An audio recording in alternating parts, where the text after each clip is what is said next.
Om Shri Ganeshaya Namaha. Om Vakratunda Mahakaya Surya Koti Samaprabha Nirvignam Kurumedeva Sarvakarashu Sarvadam Ganganapate Namaha. Guru Brahma Guru Vishnu Guru Devo Maheshwaraha. Guru Reva Param Brahma Tasmai Shri Guruve Namaha.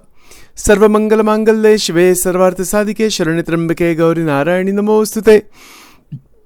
Om Namah Shivaya. Om Namo Narayanaya. Om Namo Bhagavate Vasudevaya. Om Shri Hanumate Namaha. Welcome to Nitya Satsang. Today is the 23rd of June 2025. I want to offer my prostrations to all the great sages and to Bhagwan residing in the heart of every single being. We're continuing until the end of this month specifically to examine Ātma-Nivedanam, Bhakti, the ninth form of devotion. The 9 forms again are Shravanam, Kirtanam, Vishnu, Smaranam, Padasevanam, Archanam, Vandanam, Dasyam, Sakhyam, Ātma-Nivedanam. So I'm just going to pick up from where we left off yesterday.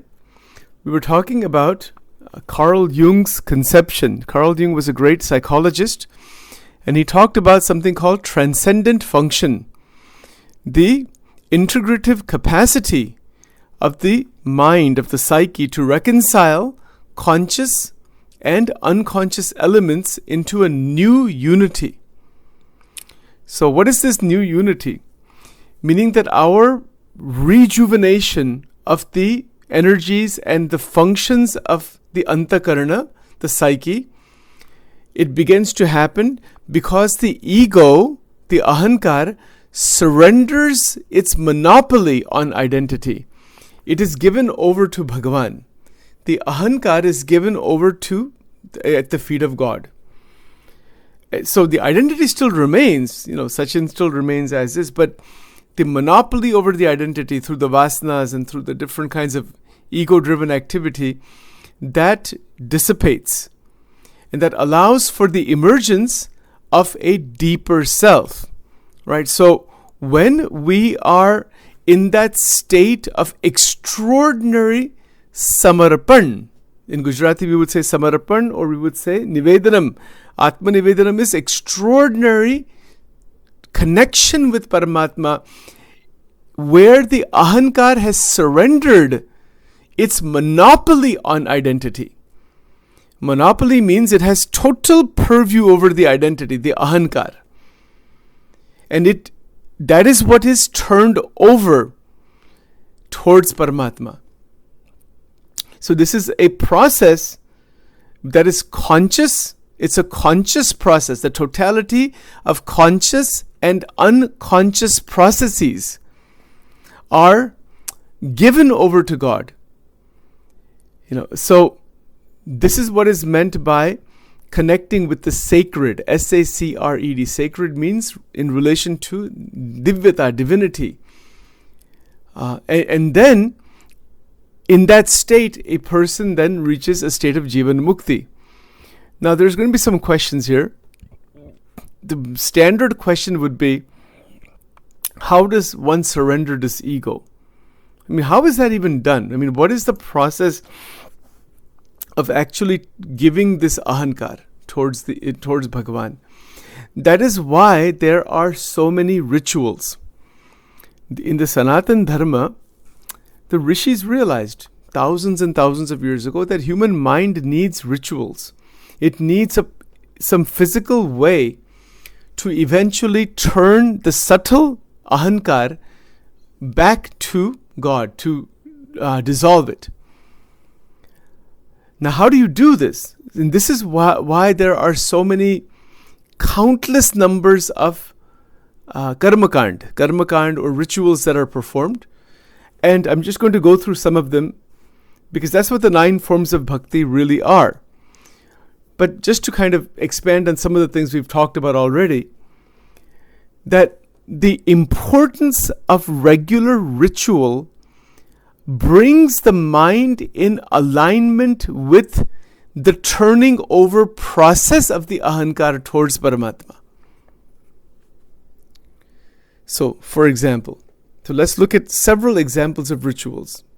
Like, for example, when we do Aarti, there are those individuals in Sanatan Dharma who do a morning Aarti who do an afternoon arati, who do an evening arati, sandhya arati. Pratah kal arati, sometimes they do, at sunrise arati. Then at 7, sometimes 5 aratis are done. But many people will do 2 aratis in the morning and in the evening. But you see, just take that as an example. Take just example Ganesh arati, any arati, Shivji ki arati, just kisi ki bhi arati. To do an arati in the morning and in the evening at the same time, in front of the murti, without deviation for 1 entire year, not to break the timing. For example, if Sachin decides, we're doing it almost every day now here. We do the Ganesh Ashtottara Namavali or Atharvashesha. We do from 7:30 to 8:30. Unless there is some appointment I have to go to, I don't want to break even a single day. Right? So this is the key, is not to break even one day. That niyama, that half an hour or 1 hour of satsang we are doing, we don't break it at all. That's the ideal. So similarly, why is this necessary? It builds the discipline inside the mind so that the mind gets harmonized. Our antakarana gets into a harmony with the words and the ritual. So when we have the diya, then we wave in a clockwise, and then there's a way to do the arati. We'll talk about some other time. Most people know how to do it. But it is done regularly, even if it is mechanical. Even if it is done, okay, I don't feel like doing it, but I'm going to do it anyway. Even if you don't feel like doing it, do it anyway. And that's all right. Eventually that has a great force and impact. Because our mind is like a monkey. It just is going to jump in 1,000 directions. To bring the mind into a disciplined state, ritual is necessary. Now, of course, ritual is artificial. It is constructed. But that is necessary. You cannot discard the ritual. Otherwise, we will not have a doorway into the surrender of the ahankar towards Paramatma. How do you surrender the ahankar? I mean, we're not at that stage of just going into the woods and into the nature and aham brahmasmi and soham and sarvam khalvidam brahma, Upanishad ke mahavakya. Yeah, if you are evolved at that level, to baat to kuch alag hi hai. Everywhere there is God. Everywhere ishavasya sarvam. Yes, we need to maintain that bhav. But to actually realize that Sarva Vyapaka Tattva, the what is called the transcendent Tattva is called Vitirek Swarup, and the Vyapak meaning present in every part. Anu में जो है इसको अन्वय स्वरूप कहते हैं. भगवान के तो बहुत सब ऐश्वर्य है, but Paramatma is Vitirek meaning beyond Prakriti, in the abode, in the dham. जो अलग अलग धाम है भगवान के. भगवान तो एक ही तत्व है, but abodes are many. उसको व्यतिरेक कहते हैं. अणु में जो है, in every place, the belief is there. Where is God? Most Hindu people will say God is everywhere. कहाँ नहीं है? ईशावास्यम. Everybody knows this, even small child. But अनुभव किसको है इसका? Who has experience of this? अनुभव क्या है? What is that अनुभव? That Paramatma is present everywhere is the highest realization. But to get to that realization, these rituals are necessary. And they are necessary for the common individual. And in the very beginning stages, they are going to align our body, our senses, our antakarana and shakti. It brings it into focus. That is the very first thing that has to happen. That is why the 9 forms of devotion, all 9 of them, are bringing this alignment. The first 8 are leading up to the 9th.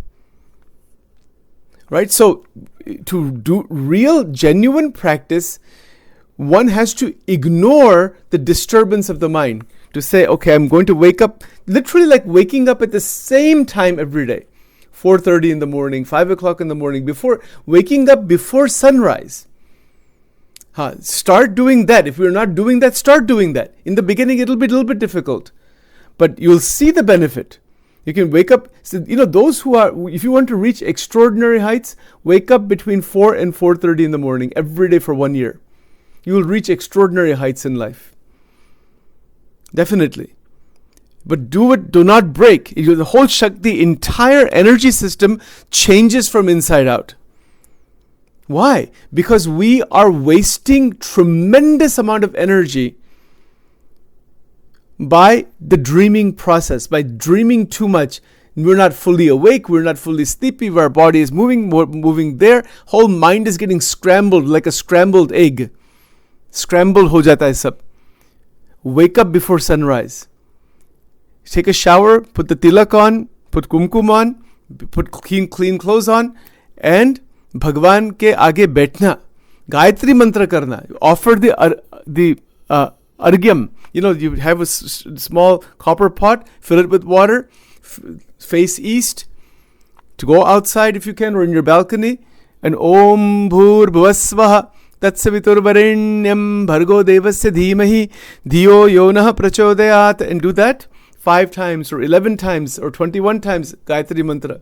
भगवान के साथ connection establish करना है. To establish the connection with God, it begins by waking up before sunrise. ये शिक्षा पत्री में भी आज्ञा है this point, and this is from Sanatana Dharma all the way thousands of years back. If we want to evolve into Brahman and to obtain Ātma-Nivedanam Bhakti, it begins right before sunrise. So that each day, the entire Jagrat Avastha is eventually infused with Divya Gnan, Divya Bhav, Bhagvat connection. The timing that is wasted in useless things is cut away, because time is extremely precious. Time doesn't ever come back in life. And if we waste time, Vyartaha Kalena Netavyo Bhaktim Bhagavato Vina, Shiksha Patri, again, Agnya. Maharaj कहते हैं इसमें don't waste time. Our mind has nothing, it wastes tremendous amount of time. So when we stop wasting time, amazing things begin to happen. We wake up in the morning early. We do the argyam towards the Surya Narayan, offering to Surya Narayan. Bhagwan का एक incarnation है. ये जो सूर्य दिखता है, this Surya that we see outside, that is Narayana. वो भगवान का एक महास्वरूप है, Surya Narayan. And the Gayatri mantra connects with this Surya Tattva, because our entire body is filled with the sun's energy. So when we do Gayatri mantra, Om Bhur Bhuvasvaha Tatsaviturvarenyam Bhargo Devasya Dhimahi Dhiyo Yonah Prachodayat, this Gayatri mantra, right? If you don't know Gayatri mantra, you don't want to do Gayatri mantra, you can always do Om Namah Shivaya, perfectly okay. Shri Ganeshaya Namah, you can do Ganesh mantra, Devi ka bhi mantra kar sakte hai, koi baat nahi. No problem. Om Aim Rim Klim Chamundai Viche 108 times or 11 times or 21 times. Offer the water. It's called offering argya. When we do that, the negative karma gets destroyed from the inside out, because you're connecting with the Surya Narayan. There's a science behind it. By offering that water and pouring the water, it is removing, because the water carries the energy of the mantra, and the negative stuff that is there inside our system, it gets wiped out. So Gayatri mantra is done during sunrise, it is done at 12 noon, and it is done at Sandhya time. See, again, 3 times Gayatri mantra is done. We are watching news maybe 3 times a day. God knows what we're doing the whole day. Do Gayatri mantra instead. How fantastic it is. Or do the Namah Shivaya mantra 3 times. Offer the argyam to the Surya. But do not do the Gayatri mantra after sunset. It is not to be done at night time. So there's some certain rules are there to be understood. This is how we develop discipline. If we want our system to be cleaned up, Antakarana Shuddhi, Indriyo ki Shuddhi, then that absorption in the Swarup of Paramatma, step by step by step. Then after doing that argyam, then sit for satsang, or there's many ways to continue. And then do your regular activity. People may be going to work or whatever is going on. Throughout the whole day, all of this activity continues. But there is a connection. Sandhya Arati is done. The fruits are cut and then they are offered to Bhagwan. Why is all this done? Because it is a way of surrendering the ahankar at the feet of God. That is the goal. Then more mantra sadhana is done. It is enhanced connection. More spiritual reading is done. Things like this. So the point here, let's go back to the printout here, that the surrender of the identity happens. Now, there is a new integrated whole. This is our goal. This new integrated whole means that our inner life is absolutely, wonderfully blossoming and blooming, with joy. Because the conscious and the unconscious and all the internal instincts and archetypes and repressed material, all of those confusions and problems are resolved. That is our goal. We don't want even the slightest disturbance inside the antakarana. Okay, so this is called transcendent function. Carl Jung used this language. What an amazing individuals have come into this world over time. So he was a great psychologist and great researcher, in fact. This is called transcendent function. So the transcendent function is not something achieved through deliberate effort alone, but arises organically when a person confronts and works through their inner contradictions. What Jung calls the tension of opposites. That's what the Gita is teaching. The Gita is teaching that we don't want to be in this tension of opposites. Right? All kinds of internal pulling back and forth, likes and dislikes, and all that stuff goes on. So internally, the bhakti is such, the connection with Paramatma, that is who is Gunatit, beyond the three gunas of Maya. That Paramatma is beyond Maya, beyond these opposites and beyond all of the distortion. And once we connect with Paramatma through mantra sadhana, through the 9 forms of devotion, through different ways of absorbing in that Paramatma, dhyan of the Murti, pradikshana of the Murti, stuff like that, santon ki seva, all that kind of stuff that goes on. When we increase the connection, the tension of the opposites is obliterated. This is what is called the state beyond the dvandatitam gagana sadrusham tattvamasyadi laksham. We want to reach this stage, right? To actually reach that stage of dvandatita. Dvanda atit means beyond the pairs of opposites. That is our goal. That is our destination. That is our purpose in life. If someone says, what is the goal of life? It's very clear. It's not some scattered thing. No, it's to go beyond the opposites. There's all kinds of opposites. Somebody's good, somebody's bad. We like this, we don't like this. There's a whole list. I have a whole list actually. There's so many of them like this. It just goes on. These are called pairs of opposites. It's contradiction from inside. And we are able to remain very steady in that reaction inside. It happens with food, it happens with people, it happens with all experiences of life. We're constantly being pulled.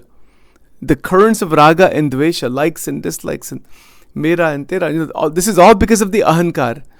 The ahankar is stuck inside. That is where the pair of opposites are connecting with the aham bhav, and it's seeking certain kind of satisfaction or stimulation, which is temporary, and it also has its own problems with that.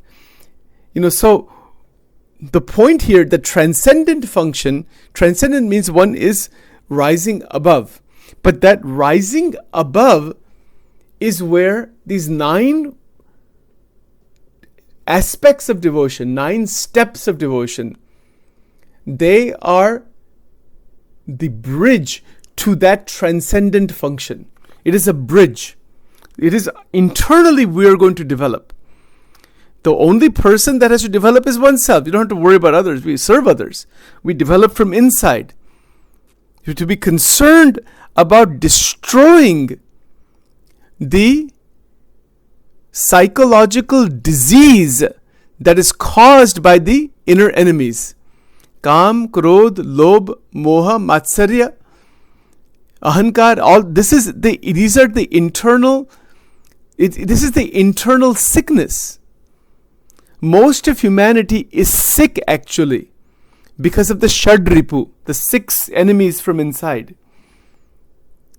Kam, Krodh, Lobh, Mada, Matsarya, Irsha, Ahankar. There's a whole list. The 6 are the main, and then there's keep going. The whole of humanity is tormented by these 6 at all levels, from the individual to the global, individual to family to group to community to nation to multi-nation to the global level. It is a sickness. It is a disease, in fact. We think of diseases as the diseases in the medical sciences. Disease, illness, disorders. These are all words that are used in the psychology and medical science. Yes, they are there. But the real, inside the Antakarana, maximum number of people are sick with the Shadripu. 6 inner enemies. And to destroy the inner enemy, that is Hanuman. Hanuman means one who is Mahavir. Hanuman ji is Mahavir, meaning who has destroyed the inner enemies. Mahavir Swami is also there in the Jaina tradition. So we need to reach that stage of Mahavir. Veer means courageous. One who is supremely courageous has the capacity, by connecting the Shakti in Bhakti, in the 9 forms of devotion, by the grace of Paramatma, that buddhi comes, that intelligence comes, that awareness comes, that heightened realization comes. So all the 6 enemies are vanquished, and that is Mahavir. That is courageous. Mahavir, not just Veer. And in that state, in that victory, to be victorious over the inner enemies, kisi ke saath bhi rag dvesh nahi rakhna. We don't want rag dvesh with anybody. We don't want negative thinking towards a single being. How difficult with the world, things that are going on in the world today. Is that even possible? Yes. That is what bhakti is about. Shama. Shama, Daya, Shanti. These are all, amazing qualities. Saintly qualities. People can get so many things in life. Paisa bhi aata hai, and jata hai, sab kuch hota hai. Good health comes and goes. So many things come and go. But what is the one greatest obtainment in life? And that is sadhuta, saintliness. इससे बड़ी कोई बात नहीं है. गुणातीतानंद स्वामी जी कहते हैं, स्वामीनारायण संप्रदाय में जो बड़े संत हो गए, कि संत सर्वथि मोटा, साधुता, that अंतक शुद्ध पवित्र दिव्य अंतकरण किसके पास है ये? And if we want that, we can ask God for that. As Jesus said, ask and you shall receive. Srimad Bhagavatam lists 39 saintly qualities. 39. Just imagine. So many lists are there. Satyam, Shaucham, Daya, Shanti, Tyaga, Santosha, Arjavam. We'll go through some of the beautiful lists, are beautiful shlokas of the saintly qualities. When those qualities open from inside, the most fundamental base of those saintly qualities is to drop 100% negative thinking for every single being, every single person, and to wish well and wish health and wellness and goodness and blessings for all. For all. Not one person is to be left out. If we can reach that stage, then that is the beginning of the doorway into the ahankar being surrendered at the feet of God. Ātma-Nivedanam begins there. Otherwise, there is not Ātma-Nivedanam. Sorry. No way. Even if Sachin has for one person even there is even the slightest negative emotion, I am completely disconnected with God. Connection hi nahi hai. Doesn't matter how much sadhana, how many shlokas and how much XYZ anybody is doing, Sachin is doing. Meaningless. It's not meaningless. Punya hota, it's good to do. We have to get to that point where the ahankar is surrendered at the feet of God through the quality of non-divisive vision with karuna, daya, shama, shanti, with, in such a way where there is continuous wish for the betterment of all. Sarva bhuta hite rataha, Bhagavad Gita ka siddhant hai. And until we can reach that stage, there's no chance of realizing the Atman. No wonder the world is suffering so much. The world will always suffer like this until this is realized. There's no choice. There's no chance even of anybody coming out of Ajnan until this is realized. And this is the foundation. This is the absolute foundation. So to reach Ātma-Nivedanam, to actually reach that, we have to be focused on that. Sachin is talking about all these things. If this mind is not applying all of this in this life, it's just a lot of words. It doesn't mean much. It's just a lot of flowery language. It has to be internalized, applied, shared, discussed, contemplated, and really with seriousness, with a lot of humility, with a tremendous amount of open-mindedness to try one's best, 100%, Purush Prayatna Ishwar Krupa, to try 100% for this realization. And see the magic that happens. See the divine life that happens. Kitna isko kehte hai, there's so many examples that are there in Vachanamrut. Iyal Bhamrinu Vachanamrut. Iyal and Bhamri. How the transformation happens from the caterpillar to the butterfly. It's a transformation. And in that transformation, there is total rejuvenation of the antakarana. And then our mind gets unclogged. Our system, the entire Kundalini system, chakra system, 72,000 nadis, all of this thing gets unclogged by 9 forms of devotion. It is an unclogging. It is cleanup, total cleanup. That's what it is.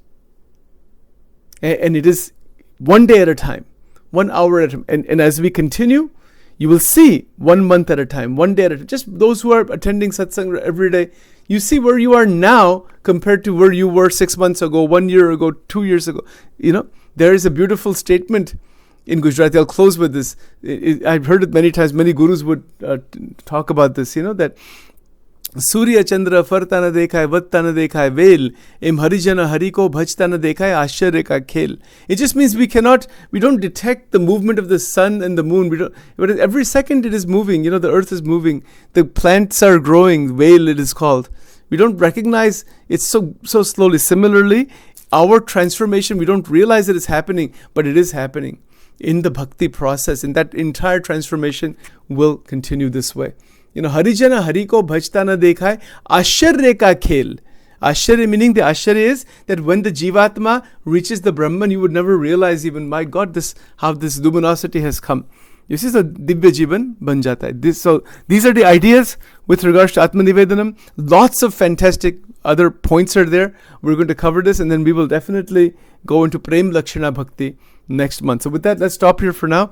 Om Vakratunda Mahakaya Surya Koti Samaprabha Nirvignam Kurume Deva Sarvakareshu Sarvada Om Aim Rim Klim Chamandai Vicham Glom Hum Klim Jum Saha Jwalaya Jwalaya Jala Jala Prajwala Prajwala Aim Rim Klim Chamandai Vichajwala Ham Sam Lamaksham Phat Swaha Om Durga Durga Rakshini Tha Tha Swaha Om Namah Shivaya Namah Shivaya Namah Shivaya Divilingaya Namah Atmalingaya Namah Paramatmalingaya Namo Namaha Om Vamayasya Sthita Radha Shrishchayasya Asti Vakshasi Vrindavana Viharam Tam Sri Krishnam Rudhi Chintaye Hare Krishna Krishna Krishna Hare Hare Hare Ram Ram Ram Hare Hare Sri Krishnam Tvam Gatir Mama Sri Krishnam Tvam Gatir Mama Sri Krishnam Tvam Gatir Mama Sri Krishna Sharanam Mama Om Shri Radha Krishnaya Namo Namaha.